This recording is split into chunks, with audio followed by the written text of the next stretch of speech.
மற்ற விஷயங்களை பத்தி கவலைப்படாதீங்க. நம்ம மற்ற விஷயங்களை பத்தி மண்டையில ஏத்திக்கிட்டோம்னா அதுலதான் நம்முடைய சிந்தனைகளும் நோக்கமும் செல்லுமே தவிர மருத்துவர் சின்னையாவுடைய எண்ணத்தை ஈடேற்றுவதற்கு நம்முடைய எனர்ஜியையும் நம்முடைய உழைப்பையும் நம்ம செயல்படுத்துவோம். பேசுறவங்க 1000 பேசிட்டு போட்டோம், அதை பத்தி கவலை இல்லை. மருத்துவர் ஐயா அவர்களுக்கு நாம் யாரும் இங்க இருக்கிறவங்க யாரும் யாரு சொல்வாரு ஒருத்தர் உட்காந்துக்கிட்டு உண்மையான பாட்டாளி மக்கள் கட்சி அங்கதான் இருக்கு. அப்ப இவங்கெல்லாம் யாரு? திரும்பி பார்க்கணும்ல, திரும்பி பார்க்கணுமா பார்க்க கூடாதா? எந்த நெருக்கடிகள் வந்தாலும் மருத்துவர் ஐயாவை விட்டு விலகாத கூட்டம் இன்றைக்கு மருத்துவர் சின்னையா பின்னால் நிற்கிறார்கள் என்று சொன்னால் ஐயாவை நீங்கள் எப்படி எல்லாம் ஏமாற்றுவீர்கள் என்றது கூடிய சீக்கிரம் வெளியில வந்துடும். ரொம்ப நேரம் ஆயிடாது. ஒரு நாளைக்கு வாய்க்கு வந்த பேட்டி, ஒரு நாளைக்கு இஷ்டத்துக்கு பேசுறது. உங்க வீடு தானே, நீங்க வர வேண்டியது தானே. மருத்துவர் சின்னையா நேரடியாக வந்தாரு, பேச வைக்க வேண்டியது தானே. சேலத்துல உட்காந்துட்டு பேட்டி கொடுக்குறீங்க, சேலத்துல உட்காந்துட்டு பேட்டி கொடுத்துட்டு போயிட்டா உலகளாவிய தலைவர் ஆயிடுவீங்களா? யோசிக்கணுமா யோசிக்க வேண்டாமா? அவருக்கு தெரியாதா மருத்துவர் சின்னையாவிற்கு தனக்கு தந்தைக்கு உடல்நிலையை பத்தி எப்படி இதனால் நீங்களா பாதுகாத்தீங்க? அவர் தானே கூட வந்து பாதுகாத்தாரு. அவருக்கு தெரியாத ஐயாவை பத்தி எப்படி பாத்துக்கணும்னு? கூட இருந்து நீங்க சகுனி வேலை தடுக்கிற வேலையை கழகத்தை பண்ணாம இருந்தாலே மிக விரைவில் இந்த கட்சி வீடு நடைபெற்று வெளியில வரும். தடுப்பது நீங்க தானே. கூடவே ஐயாவை உட்கார்ந்துகிட்டு கழகம் பண்ற வேலையை செய்யாம நீங்க இருந்தீங்கனாலே இந்த கட்சி அடுத்த கட்டத்துக்கு போகுமா போகாதா? 3 தடவை மருத்துவர் சின்னையா அவர்கள் நேரடியாக வந்து சந்தித்தார்ல, சந்திச்சு நேரடியா பேசினார்ல. ஒவ்வொரு வாட்டியும் யார் மருத்துவர் ஐயாவை பத்தி எல்லாம் கவலையே இல்லைங்க. கூட இருந்து சிறையில பார்த்திருக்கிறோம். சின்னையா மீது எவ்வளவு பாசமாக இருப்பார், எத்தனை புத்தகங்களை சின்னையாவின் பாராட்டுகளையும் அவருடைய சாதனைகளையும் பறைசாற்றுவதற்கு ஐயாவே வெளியிட்டு இருக்கிறாருன்னு எங்களுக்கு தெரியும். கிட்ட வந்து நாங்க பார்த்திருக்கிறோம்.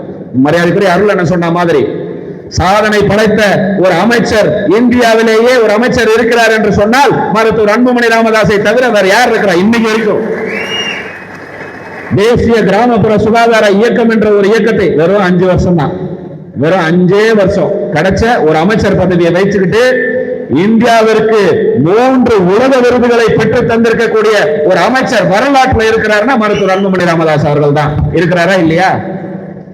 இதெல்லாம் நாங்க சொல்லல, ஐயா சொன்ன வார்த்தை. சிறையில் ஐயா எங்க கூட மரக்கான கலவரத்துல போராட்டத்துக்காக போறோம், கைது பண்றாங்க. இரவு வரைக்கும் எங்களை எல்லாம் விழுப்புரத்துல வச்சிருக்கிறாங்க. இங்க வந்திருக்க கூட வந்தவங்களுக்கு எல்லாம் தெரியும். இரவு முழுக்க வச்சு 2 மணிக்கு எங்க அத்தனை பேரையும் ஐயா கூட கொண்டு போய் திருச்சி சிறையில் அடைக்கிறாங்க. ஒரு நிமிஷம் மருத்துவர் ஐயா அவர்கள் சோர்ந்து போய்விடவில்லை, தளர்ந்து விடவில்லை, அப்படியே இருந்தார். 2 நாட்களுக்கு கழித்து மருத்துவர் சின்னையாவை சென்னையில் வீட்டில் வைத்து காவல்துறை வந்து கைது செய்து புயல் சிறையில் அடைத்த போது மருத்துவர் ஐயா பதறிய பதட்டம் எங்களுக்கு தெரியும். பக்கத்துல இருந்து பார்த்தவன்ற முறையில சொல்றேன். காவல்துறையில லெப்ட்ல ஹேண்டில் பண்ணார் ஐயா.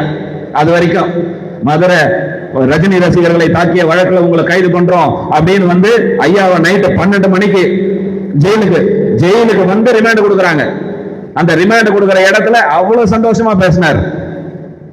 நான் 2004 இருந்து தேடப்படும் குற்றவாளின்னு சொல்றதுக்கு பிறகு 6 தடவை நான் மதுரைக்கு வந்துட்டு போட்டேன். இதெல்லாம் சொல்றதுக்கு உங்களுக்கு எதுக்கியா யூனிஃபார்ம்னு சிரிச்சுக்கிட்டே கேட்ட மருத்துவர் ஐயா, மருத்துவர் சின்னையா கைது செய்யப்பட்ட பிறகு எவ்வளவு வருத்தப்பட்டார், எவ்வளவு சோகப்பட்டார், எவ்வளவு பதட்டப்பட்டார் என்பதை கிட்ட இருந்து பார்த்தவனா.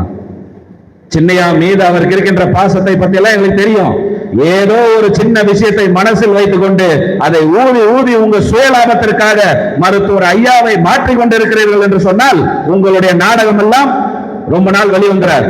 நிச்சயம் மீட்டெடுப்பார் மருத்துவர் சின்னையா. இந்த கட்சியை மீட்டெடுப்பார், சமுதாயத்தை மீட்டெடுப்பார், மொத்தத்தையும் வென்றெடுப்பார். இந்த நேரத்தில் நாம் எல்லாம் அவருக்கு உறுதுணையாக இருப்போம். இத்தனை பேர் இன்னைக்கு சின்னையா பின்னாடி நிக்கிறோம்னா ஏன் நிக்கிறோம்?